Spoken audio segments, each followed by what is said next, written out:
Ya Rasul, kami memang tidak memiliki bekal untuk menghadapi hari kiamat. Tidak punya pahala salat, tidak punya pahala sedekah, tidak punya pahala puasa. Walakin uhibbu ilaika ya Rasulullah. Kami hanya bermodal cinta kepadamu untuk menghadapi hari kiamat. Maka dengan senyum Rasul menjawab, anta ma'a man ahbab, engkau akan bersama dengan orang yang engkau cintai.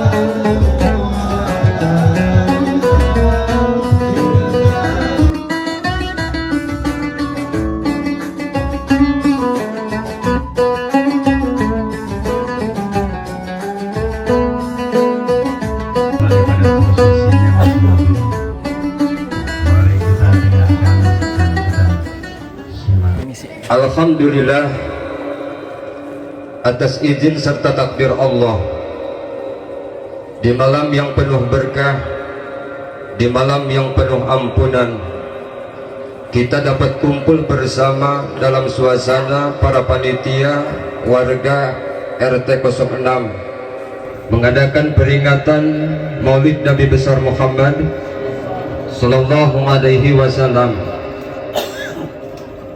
Dilahirkannya insan mulia, kekasih Allah, sang utusan Allah, nyatanya baginda Nabi besar Muhammad Sallallahu Alaihi Wasallam. Harapan terbesar yang pertama kita harapkan, mudah-mudahan silaturahmi yang kita laksanakan pada kesempatan yang mulia ini menjadikan suatu wasilah terindah langsung dicatat sebagai nilai yang ibadah di hadapan Allah, sehingga perkumpulan kita pada kesempatan malam ini menjadikan saksi nyata bahwa kita berhak dikumpulkan kembali nanti di alam surganya Allah atas izin Allah, pertolongan dari baginda Rasulullah Sallallahu Alaihi Wasallam. Itu maka pantas ketika datang bulan Rabiul Awal, bahkan sampai bulan Rabiul Tsani,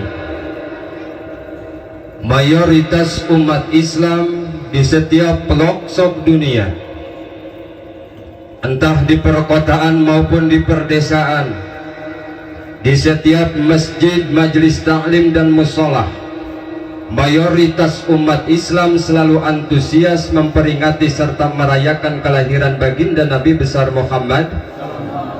Apapun bentuk acaranya, selagi dipandang mulia oleh agama, yakin memiliki tujuan yang sama. Apa tujuannya? Karena ingin membuktikan rasa cinta kita kepada Rasul. Betul?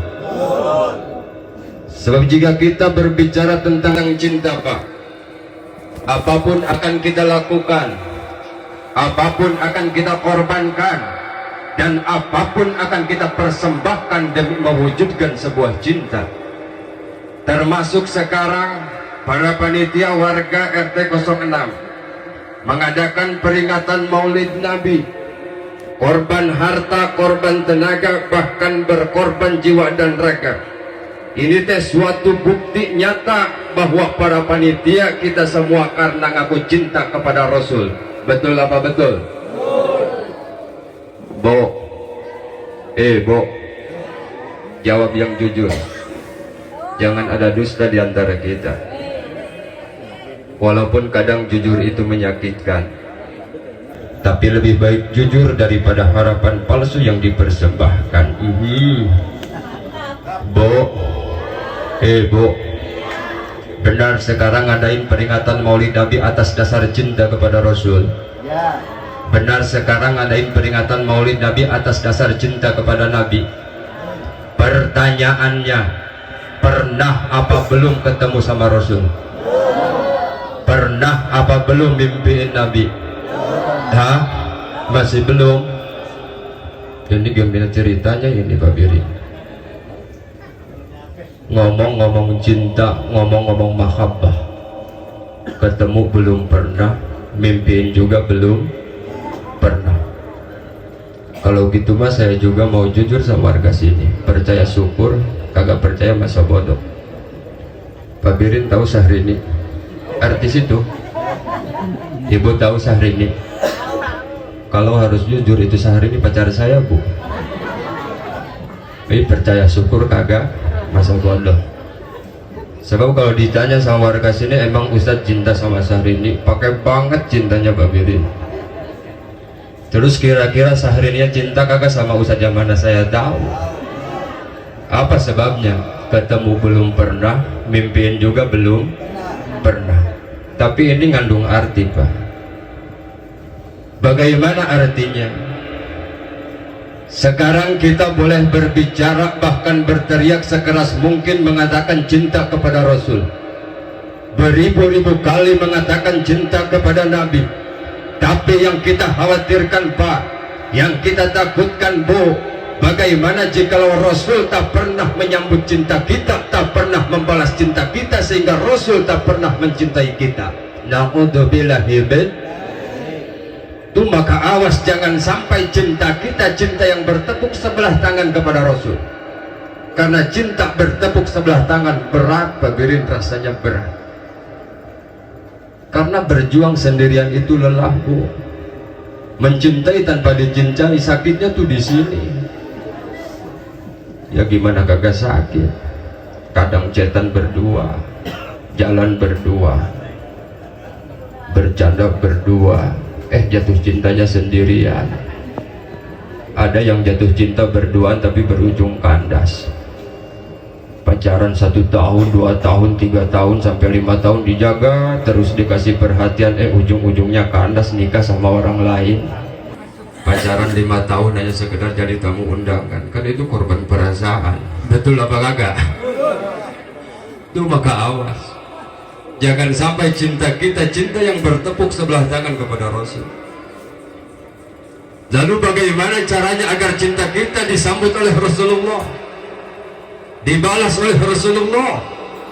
Kita cinta kepada Rasul, begitu pula Rasul mencintai kita. Maka mohon maaf, jawabannya ada di para ulama. Karena cinta tidak cukup lewat ucapan, cinta harus diiringi dengan bukti pengorbanan dan perjuangan.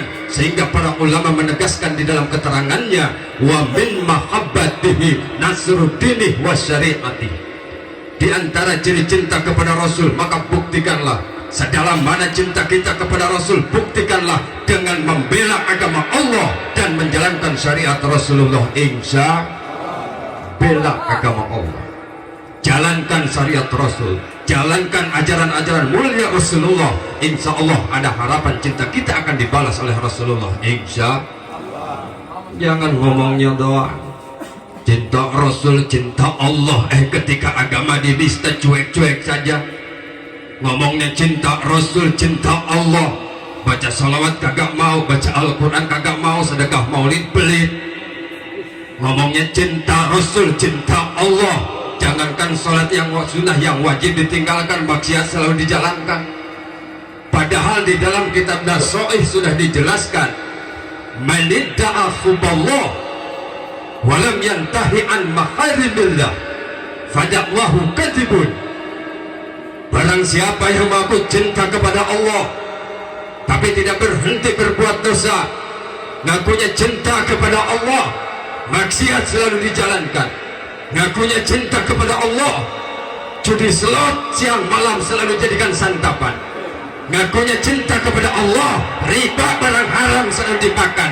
Fada'wahu kadzibun, maka pengakuan cintanya bohong. Wa man idda'a hubban nabiyyi wa karihal fuqara'i wal masakin. Dan barang siapa yang mengaku cinta kepada Nabi tapi benci kepada fakir miskin, menghinakan fakir miskin, bahkan tidak peduli kepada anak-anak yatim, fada'wahu kadzibun, maka pengakuan cintanya bohong. Pengakuan cintanya bohong. Kedengar kagak, Bu? Itu maka awas, jangan sampai cinta kita cinta yang bertepuk sebelah tangan kepada Rasul. Mari kita sama-sama bela agama Allah, jalankan syariat Rasul. Insya Allah ada harapan cinta kita akan disambut, dibalas oleh Rasulullah, insya. Sebab Rasul Pak yang kita peringati kelahirannya malam ini, Rasul yang sangat luar biasa, insan mulia yang dimuliakan oleh Maha Mulia, insan istimewa yang diistimewakan oleh Maha Istimewa, yaitu Allah Subhanahu wa Ta'ala.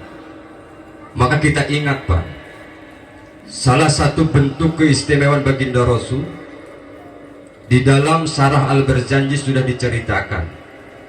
Salah satu keistimewaan baginda Rasul, ribuan tahun sebelum dunia diciptakan oleh Allah, cahaya Rasul terlebih dahulu sudah diciptakan oleh Allah. Maka ketika dunia diciptakan oleh Allah, cahaya Rasul sudah ada. Sehingga Nabi Adam pernah dibikin heran oleh Allah melihat satu nama yang terpampang di antara dinding surganya Allah, satu nama yang berdampingan dengan asma Allah. Karena setiap ada lafaz Allah, pasti di sampingnya ada lafaz Muhammad sallallahu alaihi wasallam. Nabi Adam Pak, saking herannya memberanikan diri bertanya kepada Allah, ya Allah, siapakah itu Muhammad? Istimewa benar itu Muhammad, hebat benar itu Muhammad.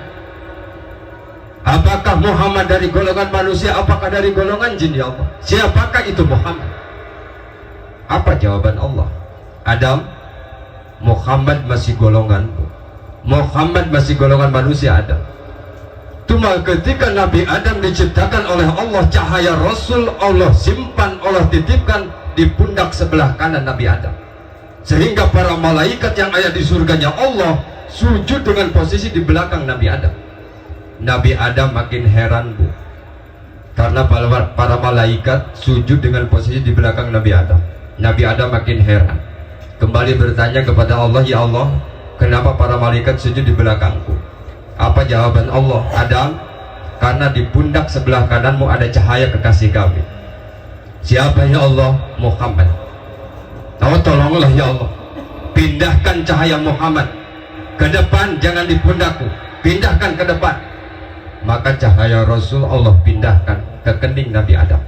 Spontan para malaikat sujud di hadapan Nabi Adam. Nabi Adam makin kaget, Nabi Adam makin heran melihat para malaikat begitu menikmati sujud memandang cahaya baginda Rasulullah, sehingga ada rasa penasaran di benak Nabi Adam. Ya Allah, tolong pindahkan kembali cahaya Muhammad ke tempat yang bisa saya lihat. Maka pada akhirnya cahaya Rasul Allah pindahkan ke jari telunjuk sebelah kanan Nabi Adam. Makanya ini Pak, telunjuk diberi keistimewaan oleh Allah. Salah satu keistimewaan telunjuk, bisa dijadikan alat komunikasi tanpa butuh penjelasan. Mana buktinya? Ketika kita selaku orang tua nyuruh diam ke anak-anak, cukup acungkan telunjuk, tempelkan ke bibir. Anak-anak kita pasti diam, betul kagak? Jarang-jarang orang tua nyuruh diam ke anak-anak kayak gini. Jarang-jarang. Cukup acungkan telunjuk, tempelkan ke bibir, anak pasti diam. Itu telunjuk bisa dijadikan alat isyarat tanpa butuh surah. Yang kedua, hebatnya telunjuk, istimewanya telunjuk ini, di jari telunjuk ada urat nadi yang langsung nyambung ke hati Babirin. Adanya di jari telunjuk. Di jari kelingking kagak ada, jari tengah kagak ada. Tapi di jari telunjuk, menurut ilmu kedokteran, ada urat nadi yang langsung nyambung ke hati. Mana buktinya? Coba telunjuk ibu tunjukin ke wajah suami. Pak, kerja, kerja, jangan nganggur melulu. Anak butuh biaya sekolah, kita rumah tangga butuh makan. Yang ditunjuk muka, yang sakit hati. Karena di jari telunjuk ada urat nadi yang langsung nyambung ke hati. Itu maka pantas ketika kita sholat pas duduk tahiyat, asyhadu alla ilaha il, yang digerakkan, yang ditunjukkan jari telunjuk. Pernah di sini warga sini yang sholat ketika duduk tahiyat, yang ditunjukkan jari kelingking, jari jempol, pasti jari telunjuk.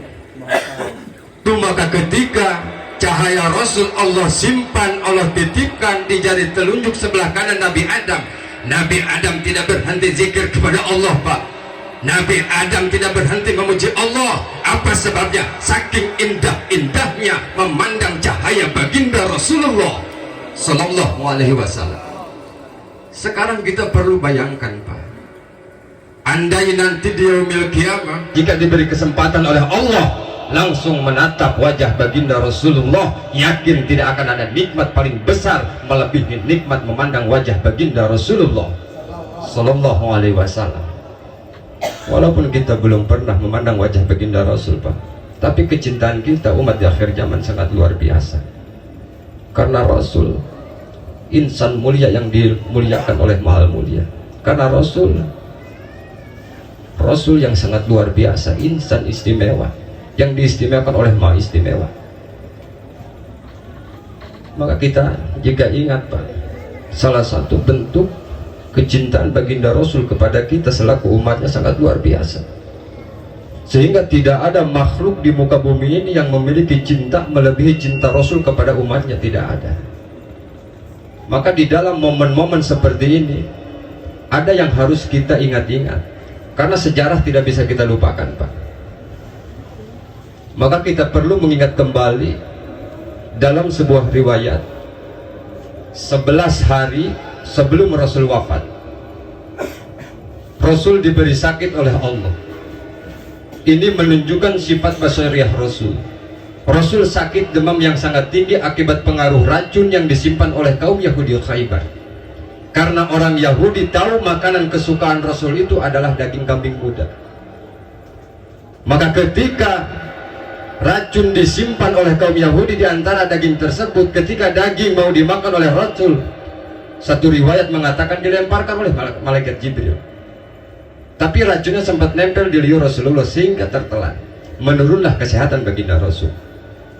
Yang membuat kita haru di dalam riwayat ini, Pak, ketika Rasul keadaan sedang lemah, Rasul keadaan sedang sakit, Rasul sempat mengumpulkan para sahabat dari golongan Muhajirin dan Ansor, dikumpulkan sehingga para sahabat bertanya-tanya, ada apa dengan Rasulullah?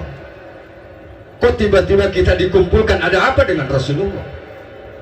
Maka setelah para sahabat kumpul di masjid Rasulullah, Rasul naik ke atas mimbar. Setelah Rasul berada di atas mimbar, ada beberapa pertanyaan yang dilontarkan oleh baginda Rasul kepada para sahabat.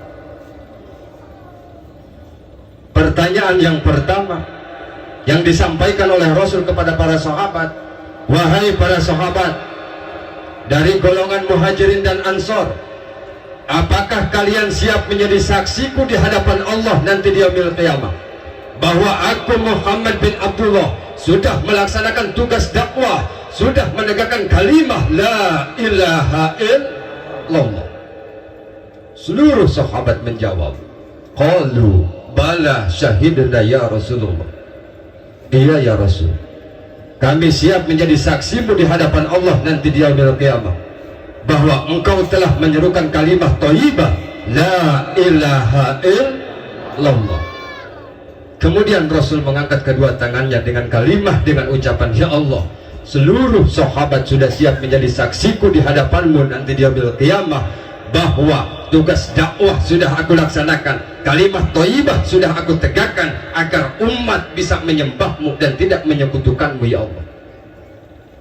Itu maka pertanyaan yang kedua yang disampaikan oleh Rasul kepada para sahabat, wahai para sahabat dari golongan Muhajirin dan Ansar, apakah kalian siap menjadi saksiku di hadapan Allah nanti di yaumil qiyamah bahwa setiap ayat-ayat yang Allah turunkan sudah aku berikan kepada umat, setiap hukum-hukum yang Allah berikan sudah aku sampaikan kepada kaum. Kemudian seluruh sahabat kembali menjawab, qalu bala syahidna ya Rasulullah. Iya ya Rasul, kami siap menjadi saksimu di hadapan Allah nanti di yaumil qiyamah bahwa ayat-ayat Allah sudah engkau sampaikan kepada umat, hukum-hukum Allah sudah engkau berikan kepada kaum. Kemudian Rasul kembali mengangkat kedua tangannya dengan ucapan, ya Allah, seluruh sahabat sudah siap menjadi saksiku di hadapanmu nanti di yaumil qiyamah bahwa ayat-ayatmu sudah aku sampaikan kepada umat, hukum-hukummu sudah aku berikan kepada kaum. Maka pertanyaan yang ketiga yang disampaikan oleh Rasul kepada para sahabat.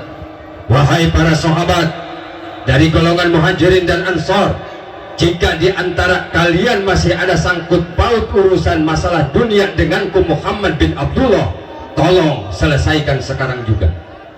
Sebelum saya wafat, sebelum saya menghadap Allah, jika masih ada urusan dunia yang belum selesai denganku Muhammad bin Abdullah, tolong selesaikan hari ini juga. Seluruh sahabat Pak diam dan menunduk.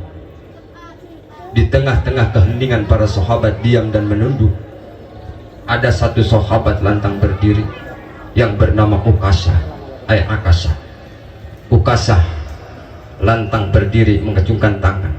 Apa kata Ukasah? Mohon maaf ya Rasul, jika di antara kita urusan dunia yang pernah terjadi dulu dianggap hutang, maka tolong selesaikan sekarang juga.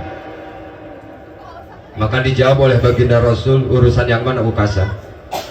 Mohon maaf ya Rasul, apakah engkau ingat ketika terjadi perang Uhud, ketika engkau naik kuda, pas engkau mau memukul kuda, bukan kuda yang engkau pukul, tapi tubuhku yang engkau pukul ya Rasul. Sakit ya Rasul, keluar darah ya Rasul. Lalu apa yang kau inginkan Ukasah? Jika perkara itu benar-benar dianggap hutang, aku ingin membalas hari ini juga. Para sahabat yang lain Pak mendengar Ukasah ingin membalas, ingin memukul tubuh Rasulullah, para sahabat geram marah kepada Ukasah. Kagak punya hati ini Ukasah. Rasul keadaan sedang lemah, keadaan sedang sakit, ingin membalas, ingin memukul tubuh Rasulullah dengan cambuk. Tapi apa jawaban baginda Rasul? Iya Ukasah, sesungguhnya itu adalah hutang. Jika aku dulu pernah memukul engkau, maka hari ini aku akan terima pukulan yang sama. Jika engkau ingin membalas, tolonglah Ukasah, timpahkan balasan tersebut hari ini juga. Sesungguhnya itu adalah hutang. Ukasah maju ke depan. Ketika Ukasah maju satu langkah ke depan, dihadang oleh Sayyidina Abu Bakar As-Siddiq radhiyallahu anhu. Apa kata Abu Bakar? Hai Ukasah, saya Abu Bakar As-Siddiq, orang yang pertama kali menerima ajaran Islam, orang yang pertama kali meyakini Isra'nya baginda Rasul Muhammad bin Abdullah, orang yang paling dekat denganku, bahkan saya sendiri yang menemani hijrahnya Rasulullah dari Makkah ke Madinah. Jika engkau ingin membalas Ukasah, timpahkan balasan tersebut kepadaku. Jika engkau ingin memukul, timpahkan Ukasah pukulan tersebut kepadaku, kata Sayyidina Abu Bakar. Maka dilarang oleh baginda Rasul, ya Abu Bakar, ijlis, duduklah Abu Bakar, ini urusanku dengan Ukasah. Sayyidina Abu Bakar patuh Pak, kembali duduk. Ukasah maju lagi satu langkah ke depan, dihadang kembali oleh Sayyidina Umar bin Khattab. Kata Sayyidina Umar bin Khattab, hai Ukasah, saya Umar bin Khattab, memang saya waktu dulu benci kepada Muhammad. Jangankan melihat wajahnya, baru mendengar namanya Muhammad, hati sudah panas, hati bergejolak, marah, ingin membunuh Muhammad. Tapi itu dulu Ukasah. Maka setelah Allah memberikan hidayah kepadaku, rasa benci yang dulu ada sekarang berubah menjadi rasa cinta yang sangat luar biasa. Jika engkau ingin menyakiti tubuh Muhammad, jika engkau ingin membalas balasan tersebut kepada Rasulullah, langkahi dulu mayatku Ukasah, kata Sayyidina Umar bin Khattab.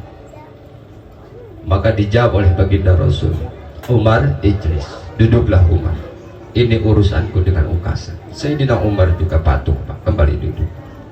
Ukasah maju lagi satu langkah ke depan, dihadang kembali oleh Sayyidina Ali bin Abi Thalib. Kata Sayyidina Ali, hai Ukasah, darahku tidak ada bedanya dengan darah Rasulullah.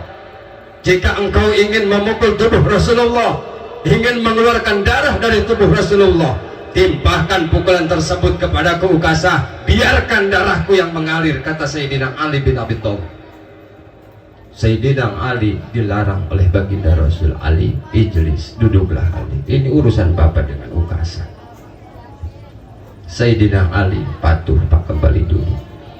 Ukasah maju lagi satu langkah ke depan, dihadang kembali oleh cucu tercinta Sayyidina Hasan dan Husain.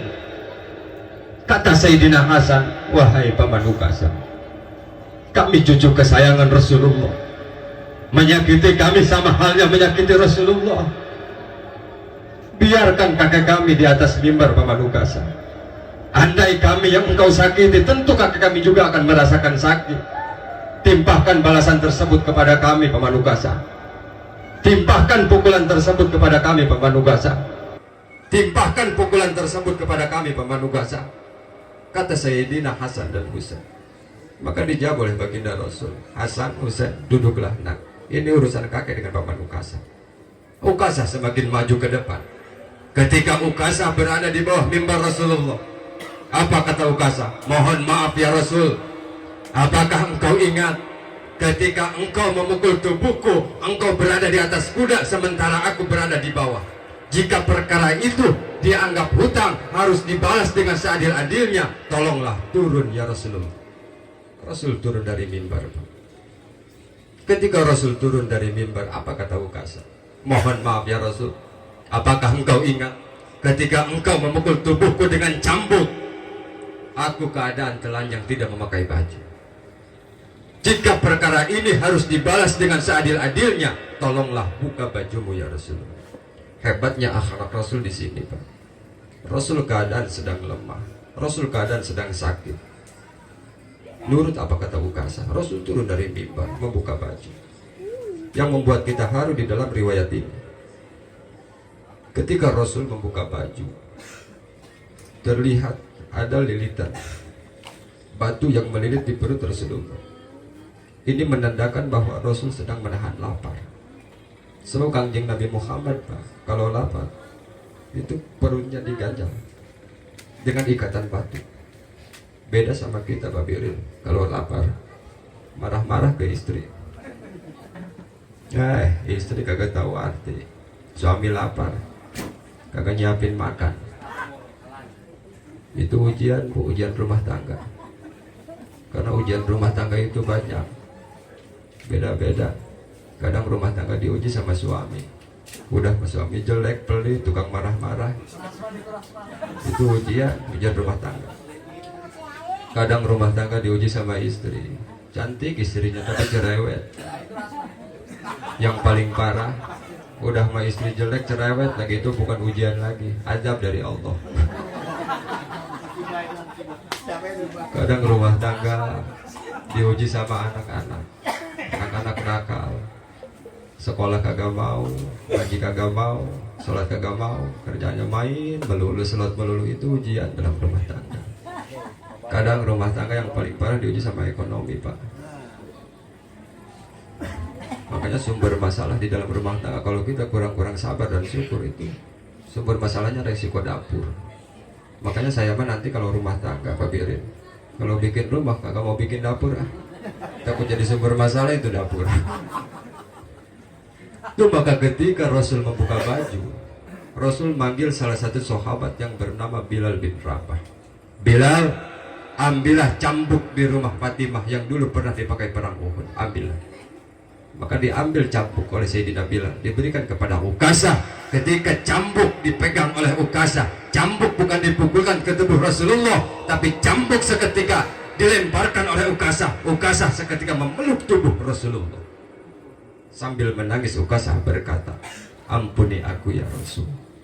Mana ada manusia makhluk di muka bumi yang berani menyakiti tubuh. Jangankan manusia, jangankan hewan buas, sekecil lalat pun tidak akan berani nempel ke kulitmu ya Rasulullah. Ternyata ini cita-cita Ukasa seumur hidup.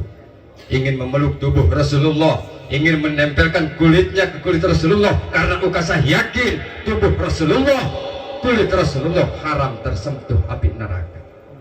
Maka dengan senyum baginda Rasul berkata kepada para sahabat, wahai para sahabat dari golongan Muhajirin dan Ansor, jika kalian ingin melihat ahli surga, lihatlah Ukasa. Seluruh sahabat meneteskan air mata, sehingga satu persatu bergantian memeluk tubuh Rasulullah.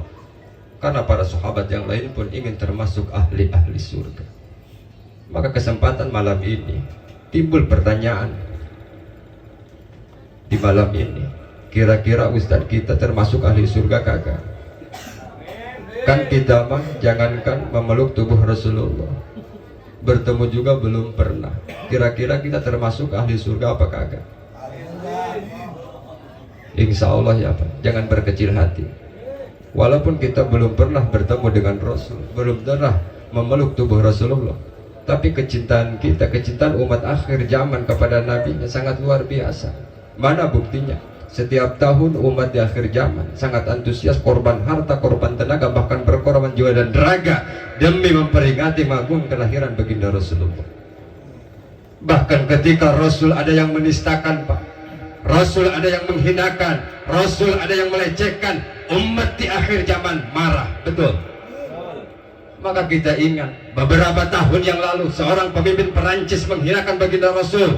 Umat Rasul, umat Islam di akhir zaman marah. Bahkan gara-gara mulut busuk si Muhammad Kacek menghina baginda Rasul, bahwa Rasulullah adalah pengikut jin, bahwa ajaran-ajaran Muhammad adalah hayalan semata. Umat Rasul, umat di akhir zaman marah.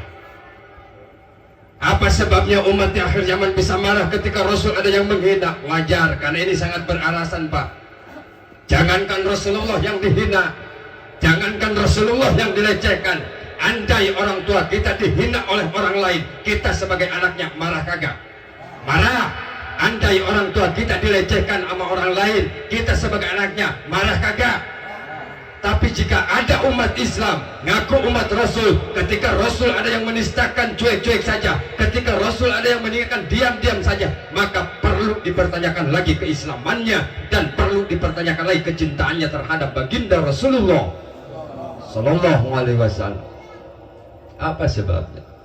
Karena kita ingat hadirin, kata Allah di dalam hadis qudsi, laulaka ma khalaqtul aflaq.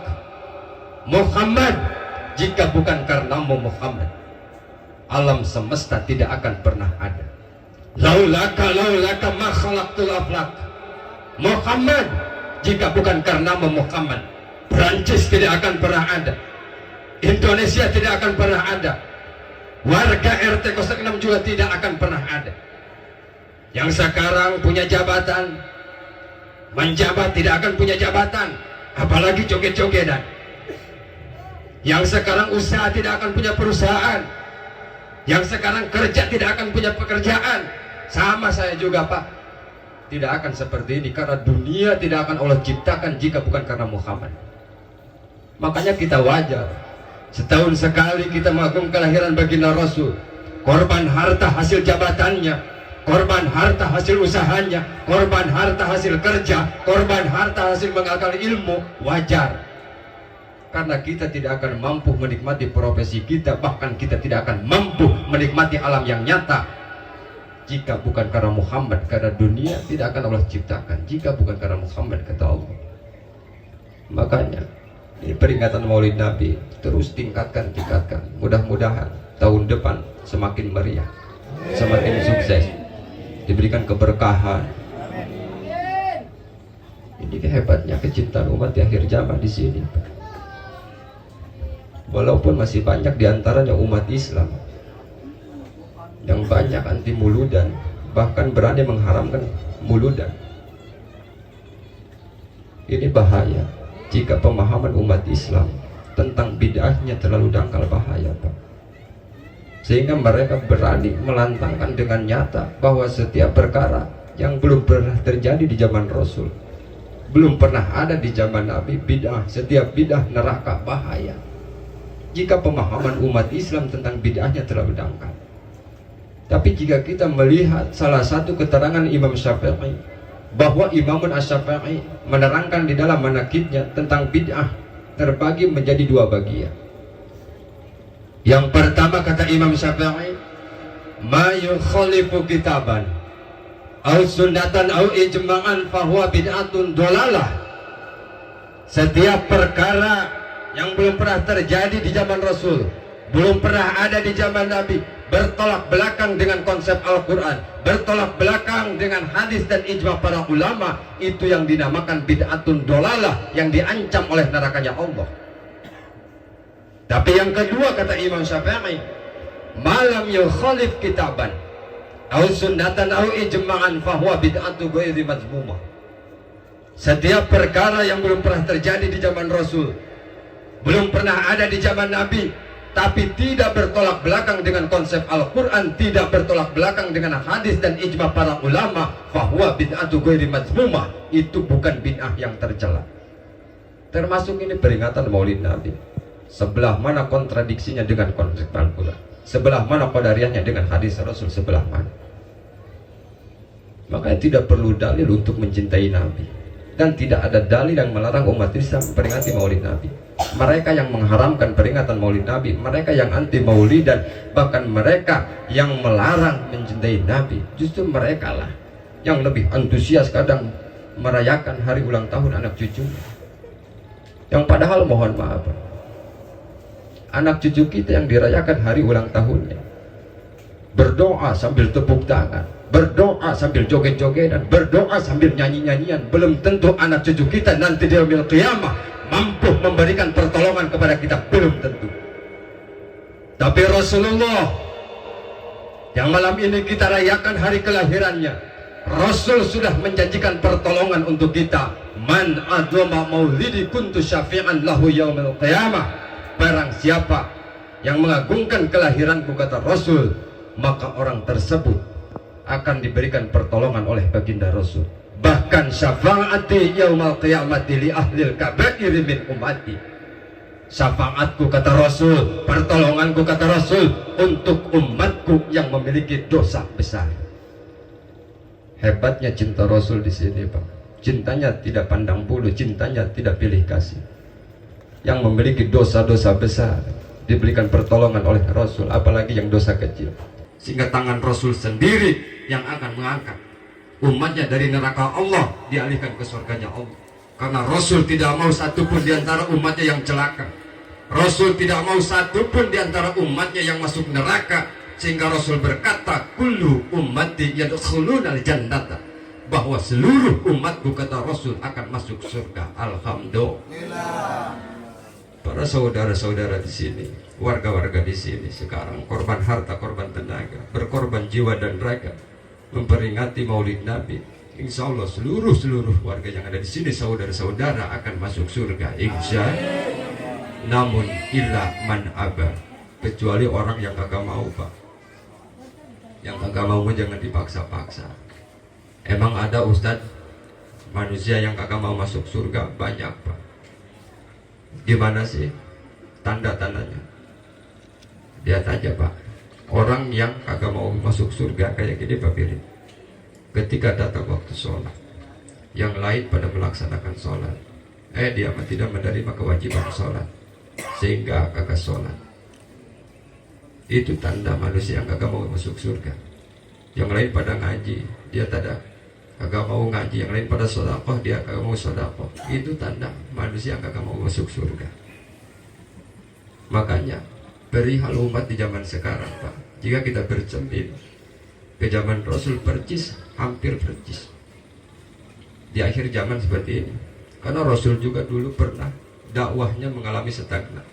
Dakwah Rasul pernah mentok, dakwah Islam pernah mentok.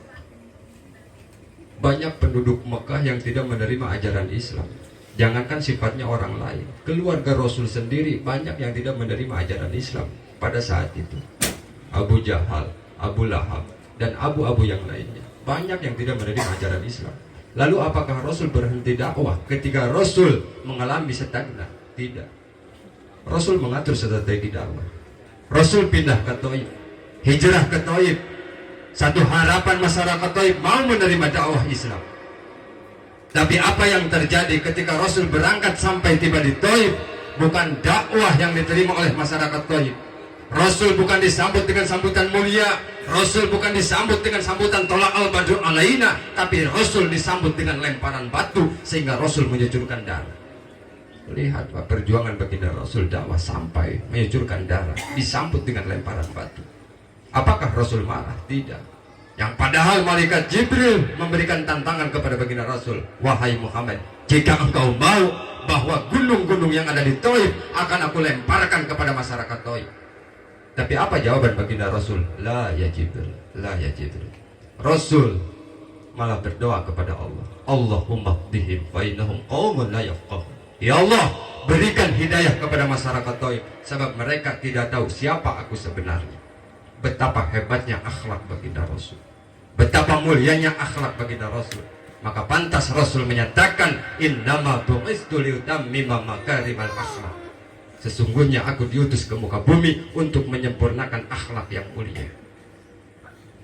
Makanya kesempatan pada malam ini, Pak, mari kita sama-sama tanamkan akhlak-akhlak mulia kita, dan tanamkan selalu rasa cinta kita kepada Rasulullah. Insya Allah rasa cinta inilah yang akan mempertemukan kita kepada Rasul. Maka kita ingat riwayat yang terakhir.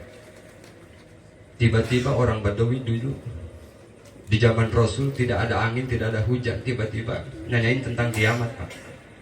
Kata orang Badawi, mata sa'ah ya Rasulullah. Rasul, hari kiamat itu kapan? Ini tidak ada hujan, tidak ada angin, tiba-tiba orang Badawi nanyain hari kiamat kepada Rasulullah. Maka dengan senyum Rasul menjawab, ma'adatullah. Bekal apa yang sudah engkau siapkan untuk menghadapi hari kiamat? Maka dijawab oleh orang Badawi, ma'adatullah min katsirin salatin wala saumin wala sadaqatin. Ya Rasul, kami memang tidak memiliki bekal untuk menghadapi hari kiamat. Tidak punya pahala salat, tidak punya pahala sedekah, tidak punya pahala puasa. Walakin uhibbu ilaika ya Rasulullah. Kami hanya bermodal cinta kepadamu untuk menghadapi hari kiamat. Maka dengan senyum Rasul menjawab, anta ma'a man ahbab. Engkau akan bersama dengan orang yang engkau cintai. Artinya apa? Jika kita hidup di dunia, cinta kepada ulama, cinta kepada orang-orang soleh, cinta kepada orang-orang mulia, dan cinta kepada Rasulullah, maka akan dipastikan nanti di yaumil kiamah kita akan bersama orang-orang soleh, bersama para ulama, bahkan bersatu dengan baginda Rasulullah Sallallahu Alaihi Wasallam. Karena itu yang kita harapkan, hidup di dunia bahagia, di akhirat bersatu bersama Rasulullah di alam surganya Allah. Insya amin ya rabbal. Itu ibu bapak para jamaah hamba Allah yang dimuliakan Allah, mudah-mudahan ada manfaat serta ada berkahnya. Mohon maaf atas kesalahan, keteledoran, bahkan sebuah kekurangan. Mohon maaf yang sebesar-besarnya. Billahi taufiq wal hidayah. Assalamualaikum warahmatullahi wabarakatuh.